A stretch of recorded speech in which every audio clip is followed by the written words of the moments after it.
Light as a feather, stiff as a board. Game ni sangat-sangat terkenal pada tahun 90-an. Dia seolah ritual yang kita boleh buat bersama kawan-kawan kita. Game ni tak macam game-game yang aku cerita sebelum ni yang memanggil jin ataupun hantu, sebab dah banyak sangat bukti-bukti yang orang berjaya buat. Cara main dia mudah je. Kumpulkan kawan-kawan korang dan pilih seorang untuk baring di tengah-tengah, dan yang lain perlu berlutut di sekeliling kawan yang baring tadi, dan sediakan dua tangan dan letak di bawah kawan yang baring tadi, dan sebut mentera yang disediakan. Light as a feather, stiff as a board, banyak-banyak kali sampai kawan yang baring tadi tu terangkat ke udara. Stiff as a board. Light as a feather, stiff as a board. Light as a feather, stiff as a board. 11. Light as a feather, stiff as a board.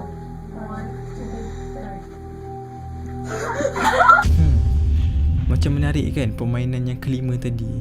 So kalau korang nak cuba, aku recommend sangat-sangat korang boleh buat dengan kawan-kawan korang, family members.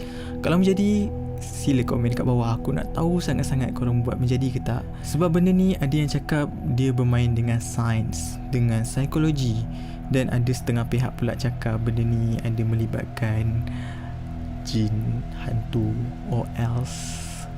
But aku lagi percaya benda ni main dengan psikologi daripada benda-benda tu.